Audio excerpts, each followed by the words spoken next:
Hey everybody, you are watching a scary story I found on Reddit, and I am in a hurry to share it with you. If you like this story, please leave a comment and put a like, then I will release the second part as soon as possible. Trust me.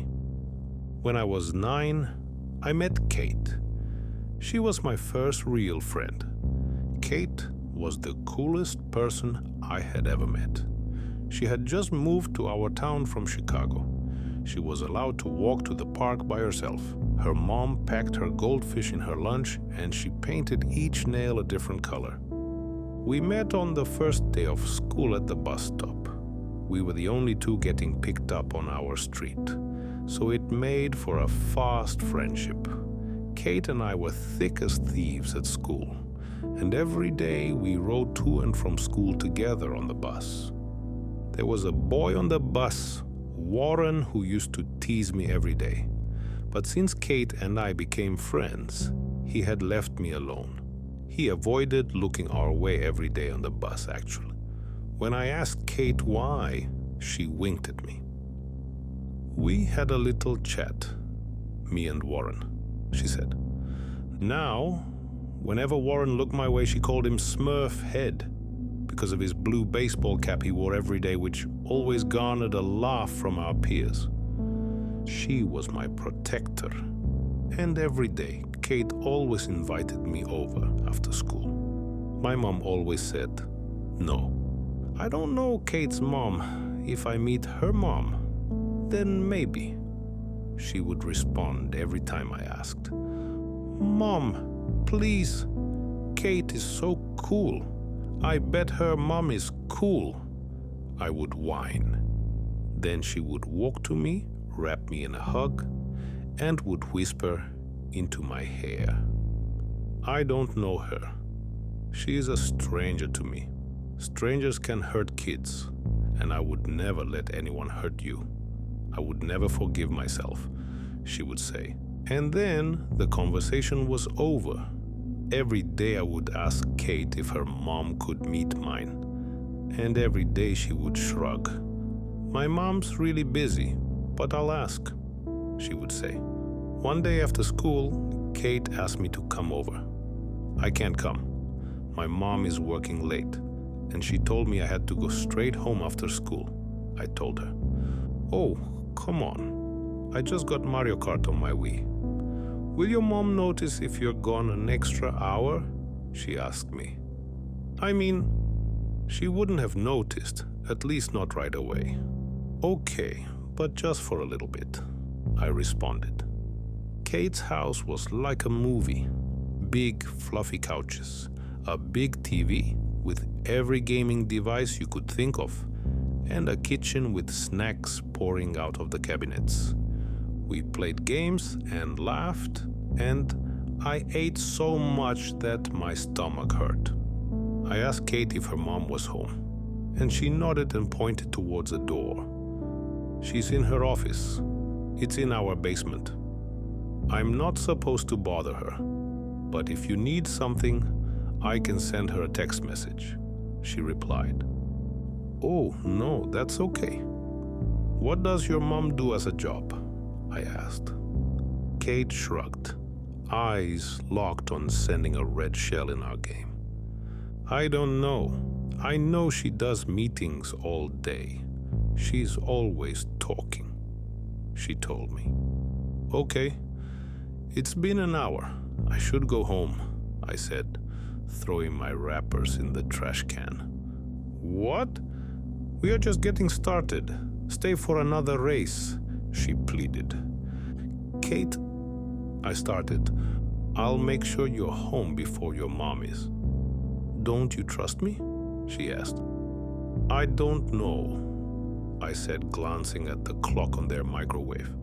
"Hey girls," a cool voice said from the hallway. "Mom, this is Anna. Can you call her mom and ask her if she can stay longer?" Kate asked. "Kate, my mom doesn't even know I'm here," I whispered at her.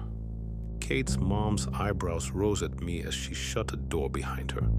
"Well, we should tell your mom where you are. If you give me her number, I will call," I will let her know how persistent Kate can be. I will even ask if you can stay for dinner. I smiled shyly. Okay, thank you, I told her. Kate's mom called mine, and my mom was apprehensive. She said she was on her way over to pick me up, and maybe I could stay for dinner another time. When my mom got to Kate's house, she was mad at me at first. Young lady, you know the rules, she whispered at me at the front door. Hi, I'm Kate's mom, Kate's mom said as she floated down the hall. She reached out her hand to shake my mom's, and once they connected, she looked at my mom with her head tilted. Have we met before? She asked. My mom shook her head slowly. I don't think so, my mom responded coldly. Kate's mom apologized to her and offered her a glass of wine, and they bonded over being single mothers, apparently. You never know who you're sending your daughter to, I understand. Kate's mom told mine before we left. On the way home, I asked if I could go over to Kate's again. My mom was quiet and then nodded. I was thrilled. Kate told me that her mom and dad were never married, but that she sees him sometimes. I told her how I never knew my dad. My mom said that when she got pregnant, my dad wanted her to get rid of me, so she ran away.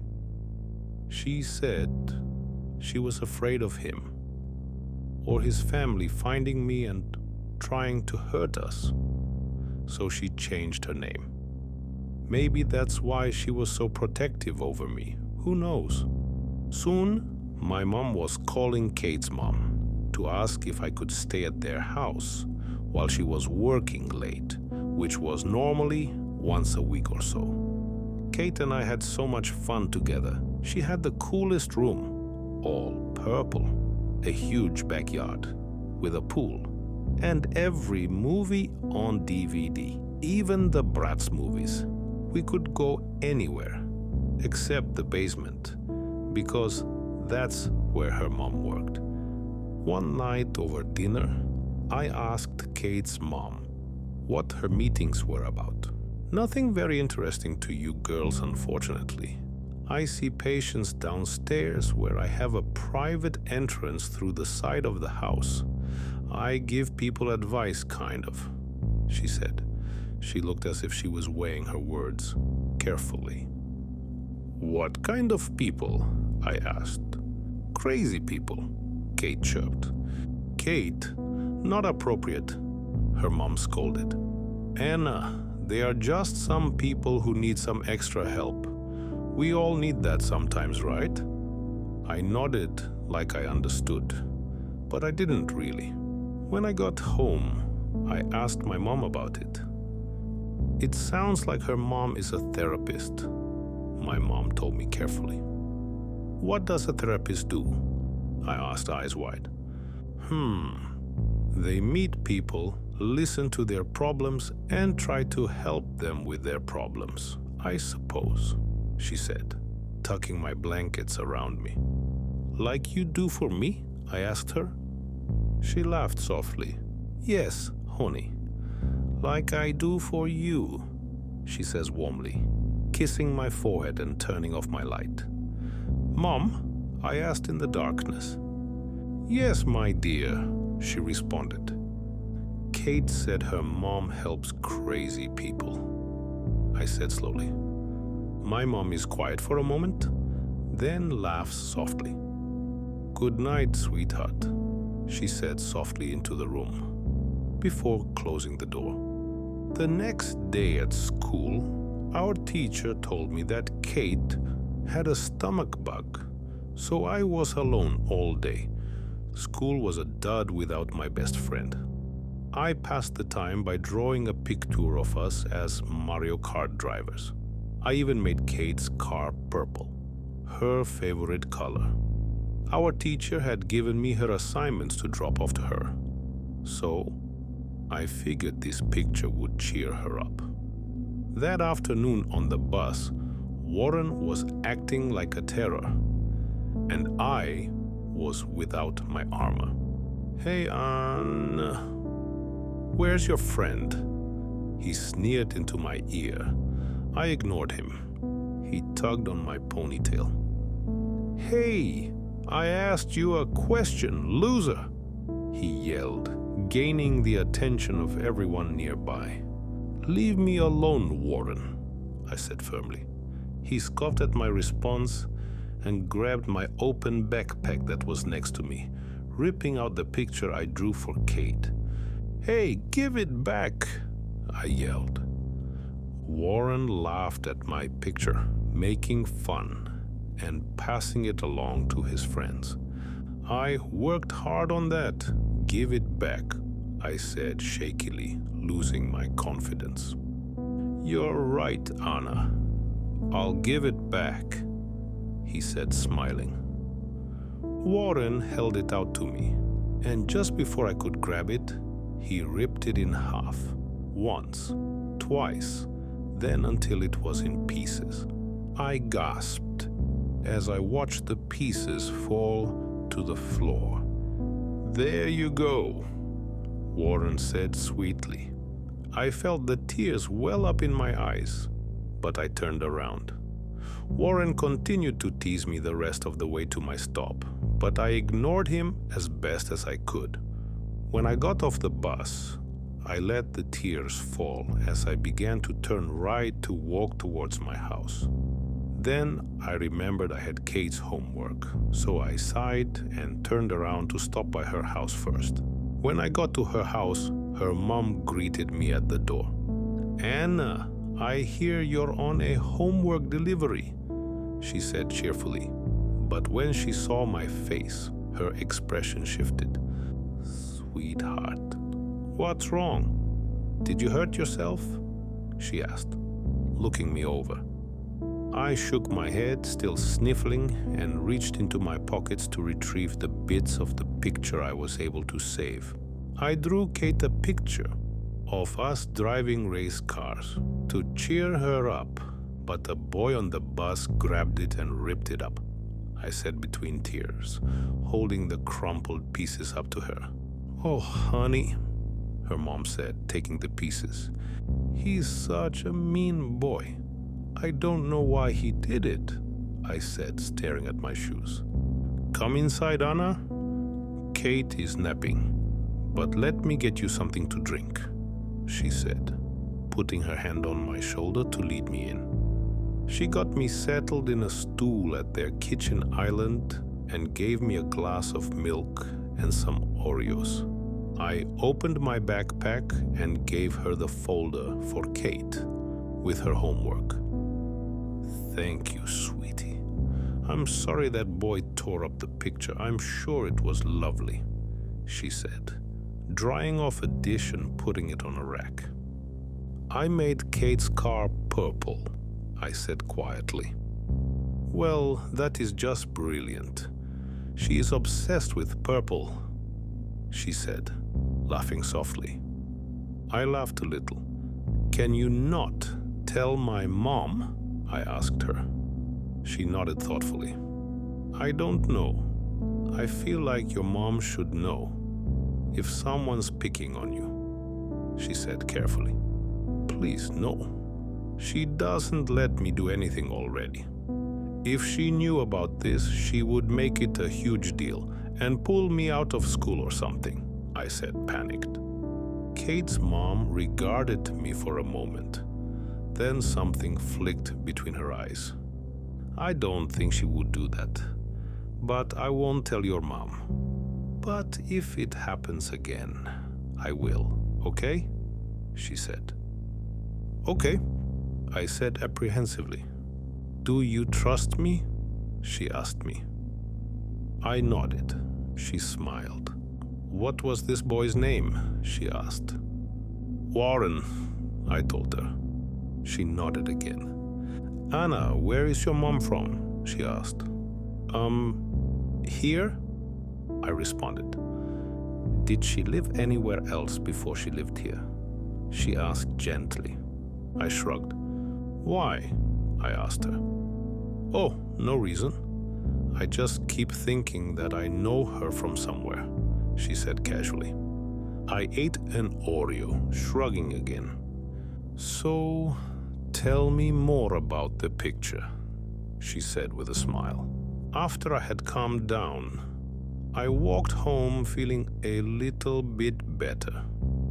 Kate's mom was a good listener. When I got home, I had dinner with my mom, and she helped me forget all about Warren. After I took my shower and changed into my pajamas, my mom came into my room to say goodnight. But she seemed different. Mom, why did you change our name? I asked. She hummed, fluffing my pillow. You said you changed your last name when you ran away. Why? I wondered out loud. I've told you this, Anna, because I was afraid of your dad's family, she said curtly. Would they have hurt me? I asked. She was quiet. No, they wouldn't hurt you, she said softly. Then what? I started. Anna, enough. They would have tried to take you from me. Is that what you want? She snapped.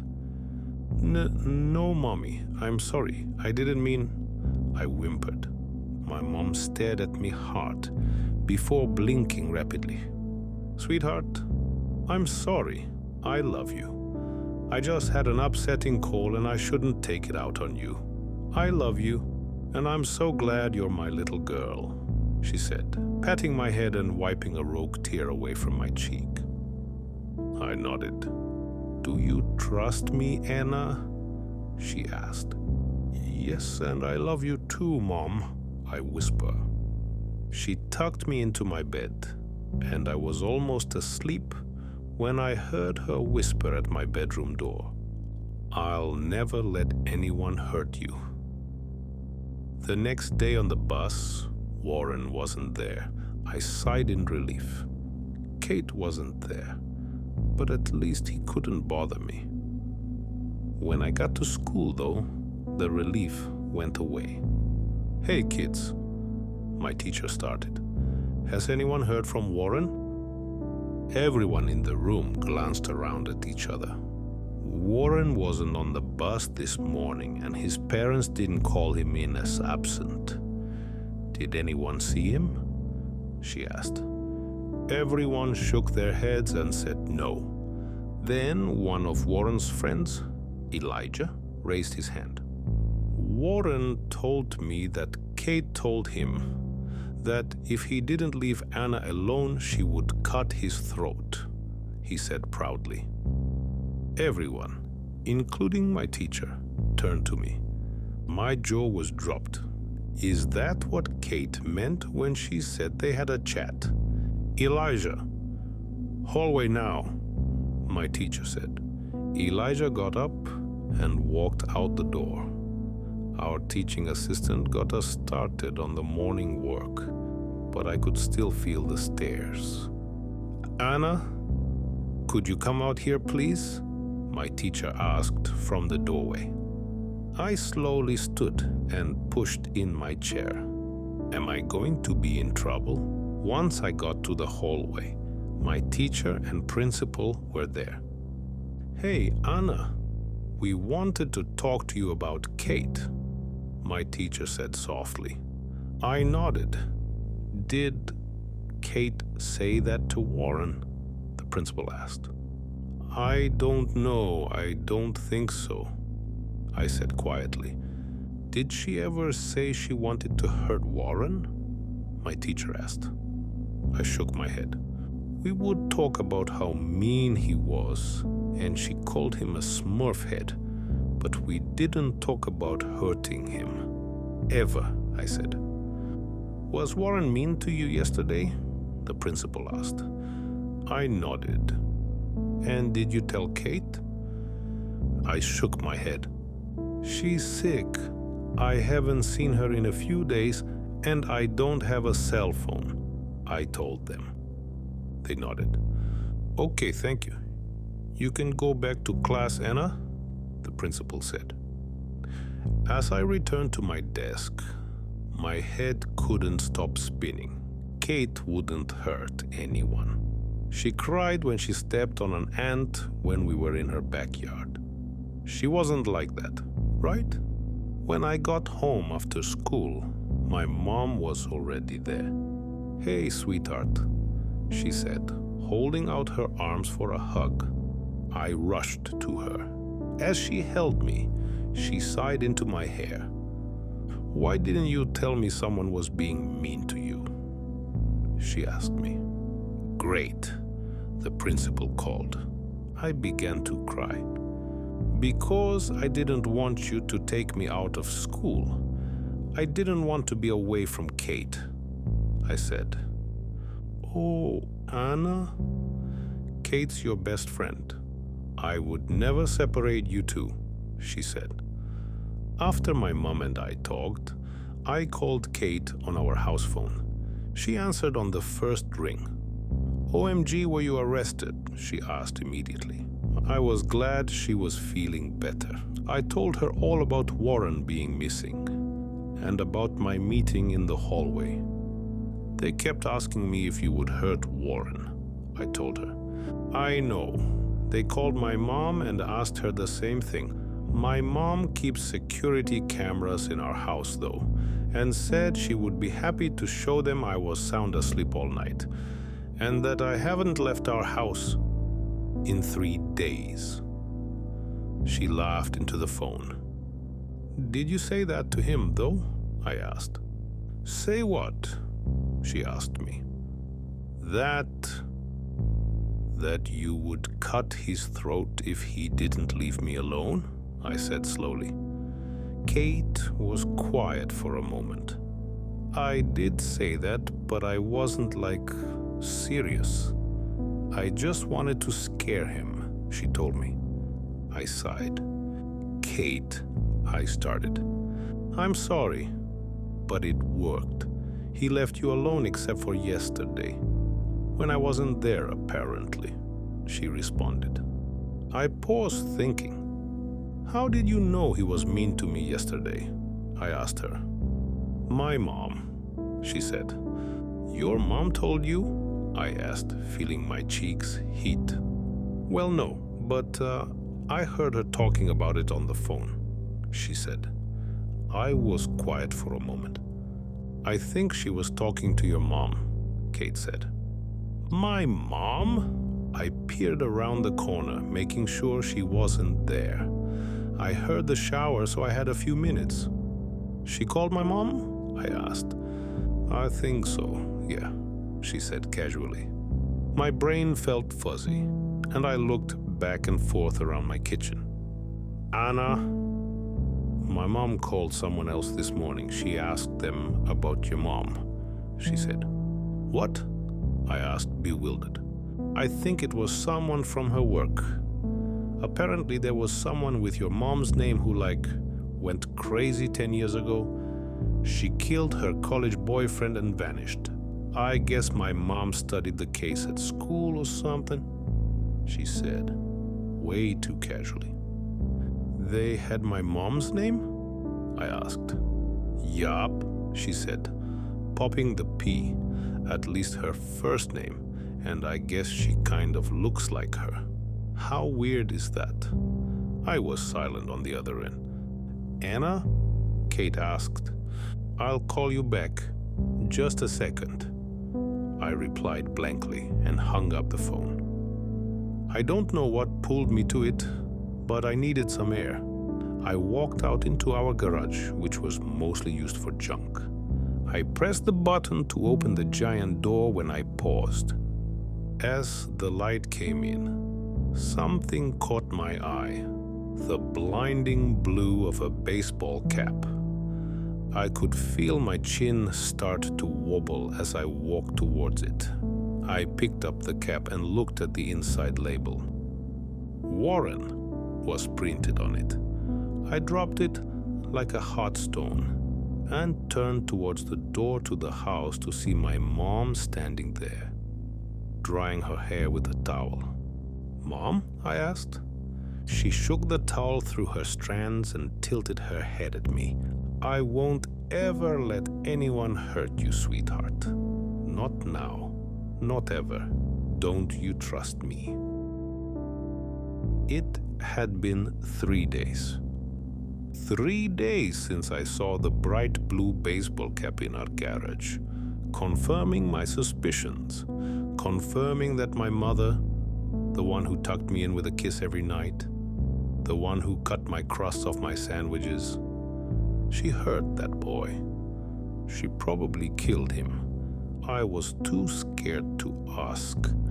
After I discovered the abandoned hat of my former bully/classmate, Warren, my mom gave me a big hug. She didn't let me go for a long time, and I thought it was because she could feel my heart pumping so hard through my chest. "I'm so happy I could finally tell you, my sweet Anna," my mother said. Brushing the hair out of my eyes, I blinked at her slowly. "I just hate that I've kept this part of me away from you for so long. It feels good to tell you," she said casually, tossing the towel she was using to dry her hair in the laundry room. I still hadn't spoken. I was trying to wrap my head around it all. I kept waiting for her to laugh, say she was joking, and that she found Warren's hat on the sidewalk. But it didn't come. This happened on Friday, and come Monday, I understood that this was to be my new normal. As I was getting ready to leave for school, my mom handed me my backpack and held my hand. We crossed the front doorway together, but her hand lingered on mine before I could cross our front lawn. "Now, I hope you already understand, but you can't tell anyone about Warren, okay?" she said sweetly. "Well, that should be easy, since I didn't actually know what happened to him." "Okay," I said quietly. "I mean it, Anna. No one. Not your teacher, your classmates, not even Kate. Things would get really bad for both of us," she explained. "Both of us?" I asked. She smiled at me sadly. "Yes, both of us. See, now you're an accessory because you know about it. So if people find out, we could both go to jail, and we don't want that, right?" she asked, concern framing her delicate eyelashes. I began to cry. "I don't want to go to jail," I wailed, earning the attention from a neighbor passing by on his way to the mailbox. My mom's eyes flared open as she met the stare of the man. "Sorry," she chirped. "I told her I would tell the police if she didn't clean her room. Kids." She forced out a loud laugh, and the man smiled and waved his hand at us. She waited until he was out of earshot before she leaned close to my ear. Her presence felt like ice on my skin. "Anna, do not do that again. Do you understand?" she seethed, squeezing my hand tightly. Pain began to shoot up my wrist, so I nodded quickly. "Yes, Mommy," I quivered. Her grip relaxed. "Good, my sweet girl. I'll see you after school. Have a good day." She kissed me on the head and leaned against the front doorway, watching me walk to the bus stop. I walked robotically. My mind was occupied with what my mother could have done to Warren, and what else she was capable of. When I turned the corner for the stop, I am greeted with rainbow nails and shiny bracelets clinking together. "Anna Banana," Kate hollered and raced to me. Her arms enveloped me in a hug, and she was already babbling about everything she watched on TV while she was sick. She was rambling about a TV detective named Olivia Benson when she noticed I hadn't said anything. "Anna, what's wrong?" she asked, tilting her head to the side. I started to cry for the second time that morning. Big sobs escaped me, as I put my hands over my face to mask the sound I was making. "Anna!" Kate whisper shouted, before holding me close to her. But I was crying so hard I couldn't get a word out. "Anna, it's going to be okay." "Should I call your mom?" she asked. "No," I sobbed, causing her eyes to widen. She looked at me, puzzled. I couldn't lie to her. "I need to talk to your mom," I said, hiccuping on my last few tears. Kate nodded slowly. "Okay, let's go," she said calmly. We turned down the other way from where I came from and walked towards her house. We didn't say anything to each other, but Kate held my hand the whole way there. When we got to Kate's house, she pushed open the door and called for her mom right away. From the kitchen, her mom's head poked out, her face laced with confusion. "Girls, what's going on?" she asked us.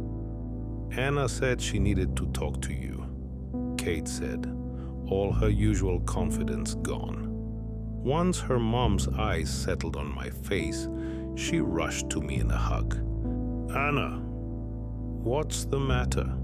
she asked kindly. I was quiet for a second, rubbing tears out of my eyes, and I looked at Kate's terrified face. Her mom caught on immediately. "Kate, can you go to the kitchen and get Anna a glass of juice?" she said, turning to her daughter. Kate nodded quickly and bolted out of the foyer. Her mom leaned in closer to me. "What's wrong, sweetheart?" she whispered. I stammered. Kate's mom just patiently waited for me to gather my courage. "I think my mom hurt Warren," I whispered. Her face did not change. She didn't seem surprised at all. "Why do you think that?" she asked. "I found his hat in our garage, and my mom said she was happy that she didn't have to hide who she was anymore, and that I couldn't tell anyone," I whispered. Her face still didn't change. "But she said if I told anyone that I was accessoried and that I would go to jail too because I knew." I trailed off, the tears coming back.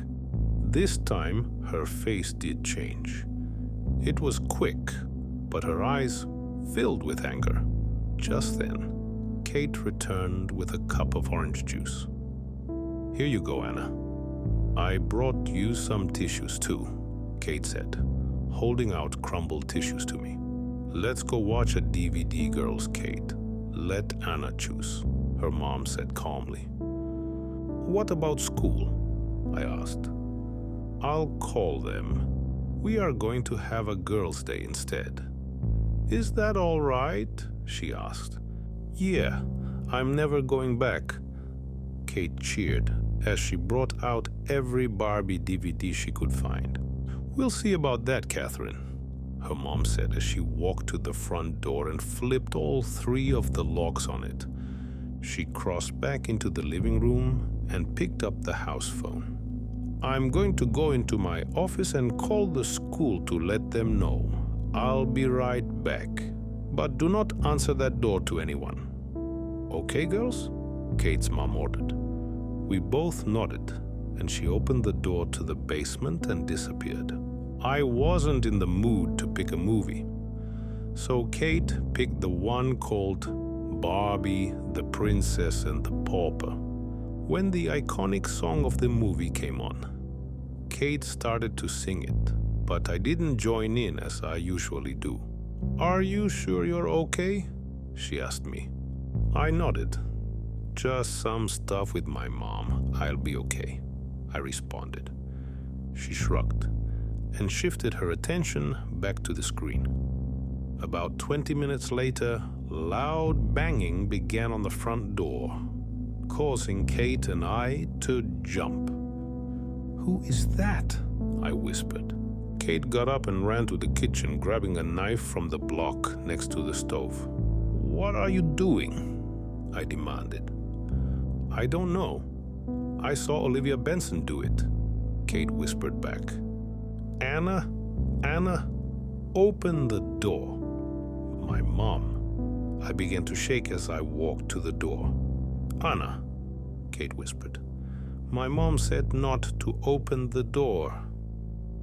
"But it's my mom," I said sadly. "Okay, just wait," Kate said quickly.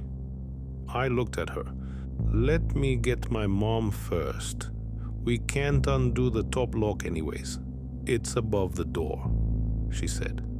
She took out her phone and sent her mom a text. We heard the phone ping downstairs. "Just wait for a second. I'm sure your mom is fine," Kate said reassuringly. As if we both just realized, we turned towards the front door. The banging had stopped. Kate walks to the door and peers out the windows surrounding it. "Your mom isn't out there," Kate informed me.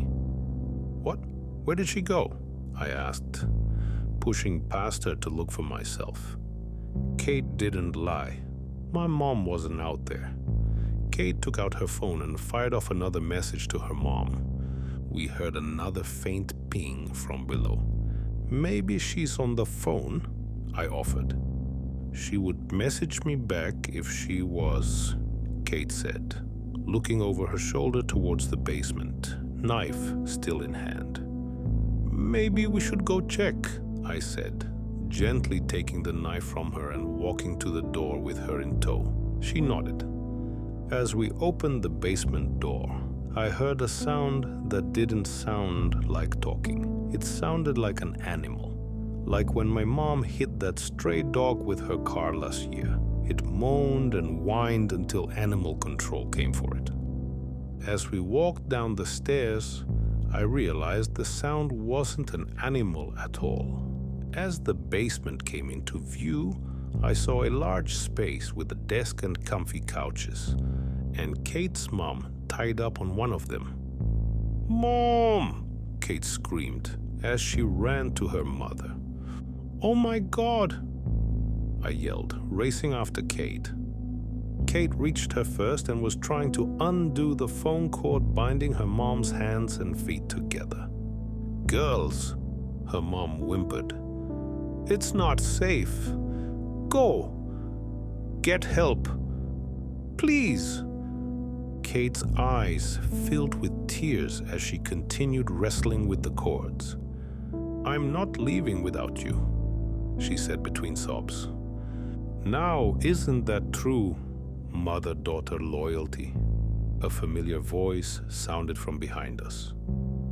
Kate and I slowly turned and faced my mother. She was wearing the same thing that I saw her in this morning, but she looked different.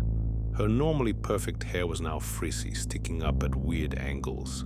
Her makeup was smeared under her eyes and her eyes.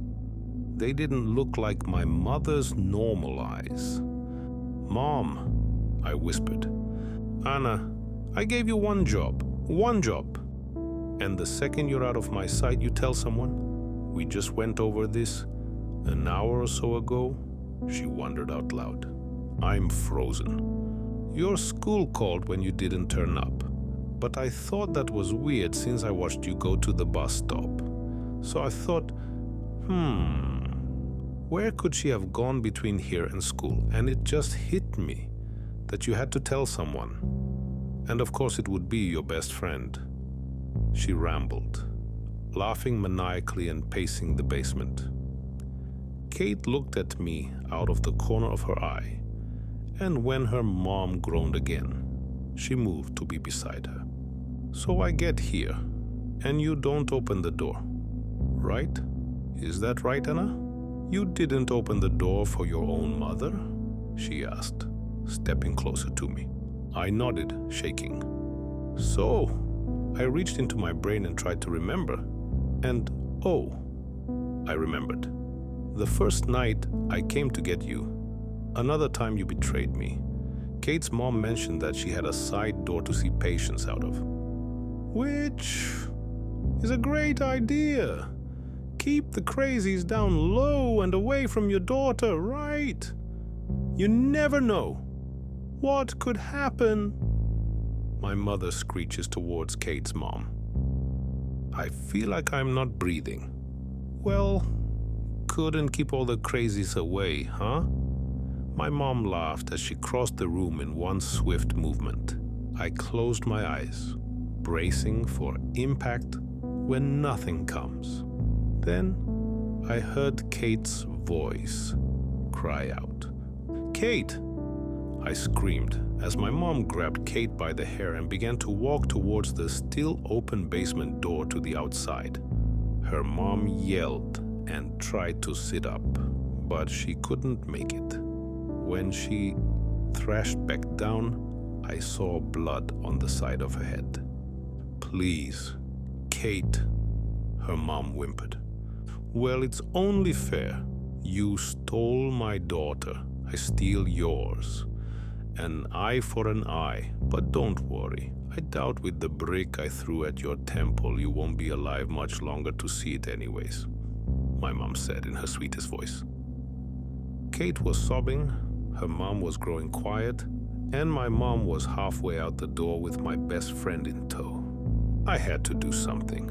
"Mommy," I said quietly. My mom froze but didn't turn to me. "I'm sorry, Mommy. I was scared. But you are right, Warren. Needed to be hurt for being mean to me. And Kate's mom deserved to be hurt too for trying to keep me from you," I said, stepping closer to her. She turned to me slowly. Her eyes were wild, but tears were falling from them. Her hand was still wrapped around Kate's hair. And Kate is so bossy sometimes. She always tries to tell me what to do, and I'm tired of it, I said. Kate's face fell. "Maybe we need to hurt her too," I said softly. My mom's face grew into a wide grin as she tossed Kate on the floor and wrapped her arms around me. "Oh, my sweet Anna, I could never stay mad at you. I'm sorry we fought," she said into my hair. I hugged her back as tightly as I could, because I knew this would be the last time. "I'm sorry too, Mommy," I whispered. Then I pulled the kitchen knife out from behind me and stabbed my mom in the stomach. Her eyes went wide as she looked down at her sweater, turning the cream color to red. I'm sobbing now, and still holding onto the knife.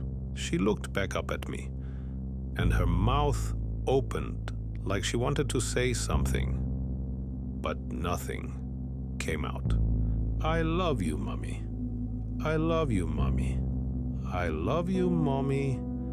I love you, Mommy," I whispered until she collapsed on the floor. I couldn't stop the crying as I picked up Kate's discarded cell phone and made my own call. 911. "Where is your emergency?" 10 years later. "Don't wait up," I called through the apartment as I grabbed my phone and keys. "Oh, I won't," Kate's voice sounds from her room. She steps into the living room wearing an all-sequined dress, putting on lip gloss.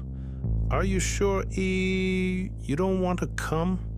It's supposed to be the last good frat party of the year," she says, fluffing her hair with her rainbow nails.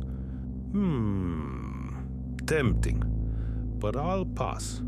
"I told Jeremy I would meet him tonight for coffee," I respond, clasping my bag shut. "I don't know why you're meeting him when the asshole literally cheated on you with his TA. But you do you," she says, rolling her eyes. "I'm just hearing him out.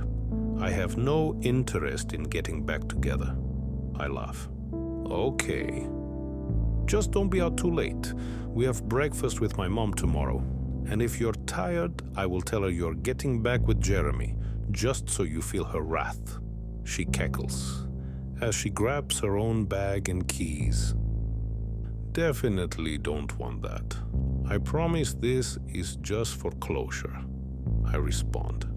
As we both cross our front door, we wave goodbye and go in our opposite directions. Kate always to the next party, me to the coffee shop down the street. After everything went down with my mother 10 years ago, Kate's mom survived her head injury and took me in. She was in the hospital for a few months and even wrote a book on her experience, making it a bestseller. Kate had a mild concussion, but came to just as the police were showing up. When she saw me, she cried and hugged me as tight as she could. She knew I didn't want to hurt her, but she was surprised to hear that I did think she was a little bossy sometimes. My mom, where do I begin? She survived and was found guilty. And besides Warren and my biological father, her kill count was apparently much higher. She was sentenced to multiple life sentences. Kate's mom asked if I wanted to go to her trial or to see her in prison, and I always politely declined. I can't look at her after knowing what she did, what she almost did, and how she tried to manipulate me to be part of her world. I'm also close with my dad's biological family now. We got to meet after the headlines of the trial, and it took a long time, but they're some of my favorite people now. I'll be seeing them for New Year's. With Kate and her mom, I'm thrilled. As much as I've tried to move on, my mom's ghosts follow me every day, though I try to shrug them off as best as I can. I near the coffee shop and see Jeremy is already inside. He's sitting with a cappuccino and flirting with the waitress who seemed to be clearing some plates at a nearby table. He really is shameless. I walk inside and stand next to the table, waiting for him to notice me. Once he does, he blinks quickly. "Anna, you're here. Why don't you sit?" he asks. "Actually, it's such a lovely night. Can we take a walk?" I ask, giving him my best smile and reaching out my gloved hand to him. His eyes twinkle, and they don't leave mine as he downs his cappuccino and he gets up quickly, grabbing his things and putting his coat on. "A walk sounds great, babe. Let's go," he says, winking. I grab his hand and lead him out of the shop, the bell over the entrance ringing as we cross under. We walk in a comfortable silence for a moment before he starts in. "Anna, I love you. I'm sorry." She came on to me, and I know that sounds pathetic, but that's what happened. The whole time I was wishing it was you, and the second time I was literally pretending she was you. I know, I fucked up, but I'm not listening. I've made up my mind about tonight already. "Hey, Jeremy," I interrupt. He shuts up, looking at me with puppy dog eyes. "I forgive you. It's okay," I say, smiling. His face relaxes. "Oh, thank you, baby. I promise I will never hurt you again," he says, his cool exterior hardening back into place. "I'm not worried about that," I say, smiling sweetly. He smiles lazily at me, and I look around to see no one around us. Everyone's at that party. "Do you want to know why I'm not worried?" I ask, leaning in. He nods. "Because of trust. Trust is what all relationships are built on. Romantic, friends, family. If we don't have trust, we have nothing. You know?" I ask. He nods again, but his brow furrows. "So I guess, Jeremy, I just have one question for you," I whisper. He gasps as I pull my familiar kitchen knife out of my jacket pocket and hold it up to his scaly throat. "Do you trust me?" Enjoyed the video? like, subscribe, ring the bell, and drop a comment. It really helps the channel grow. That's all for now. Thanks for watching and see you soon.